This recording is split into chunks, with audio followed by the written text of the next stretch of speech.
High বন্ধুরা, কেমন আছেন? ভালো আছেন? আশা করি ভালো থাকবেন।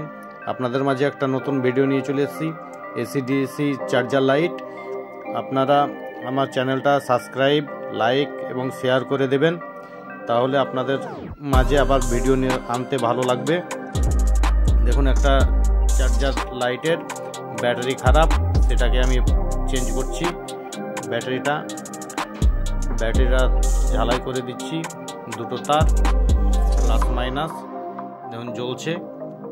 লাইটটা অন অফ করে দেখছি ঠিক আছে কিনা। এবার ব্যাটারিটা ফিটিং করতে হবে। মোবাইলের ব্যাটারি, এটা তো ব্যাটারি এতে আলাদা ব্যাটারি থাকে, তার জন্য এটাকে মোবাইলের ব্যাটারি লাগাচ্ছি আলাদা। কিভাবে ফিটিং করা হয় ভিতরে সেটা দেখছি। দেখুন, ব্যাটারিটা সাইজ এটা বড়োর জন্য একটু ফিটিং করতে অসুবিধা হচ্ছে।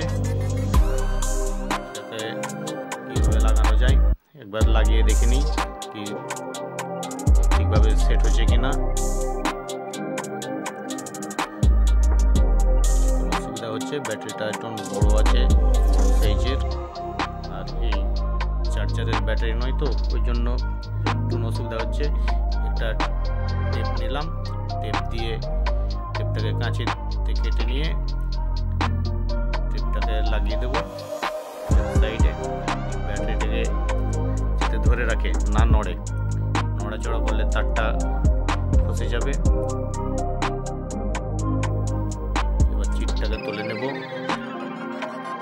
তুলে নিলাম, ব্যাটারিটাকে এইভাবে লাগিয়েছি। এবার ঢাকনাটা লাগিয়ে দেখছি হয়েছে কিনা। এবার একটা ব্যাটারি সাঁটার যে প্লেটটা থাকে, সেই প্লেটটাকে স্ক্রু দিয়ে টাইট দেবো। টাইট দিয়ে লাগিয়ে দিচ্ছি। স্ক্রুড্রাইভার দিয়ে টাইট করছি। টাইট করে ফিটিং করে দেবো।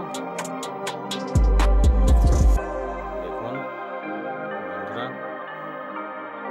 লাগিয়ে নিলাম এলইডিটাকে। এবার উপরকার যে কাঁচটা আছে সেটাকে লাগাবো। নাটটা যাতে ঠিকভাবে হয়, পোলে বসে, সেই পোলের জন্য খুলে আবার লাগাচ্ছি। লাগানো হয়ে গেছে। এবার স্ক্রু দিয়ে লাগিয়ে দেবো, টাইট করে দেবো স্ক্রুড্রাইভার দিয়ে। বন্ধুরা, চ্যানেলটা একবার সাবস্ক্রাইব করে দেবেন, তাহলে আপনাদের নতুন ভিডিও আনতে ভালো লাগবে আপনাদের মাঝে। বন্ধুরা ভালো থাকুন।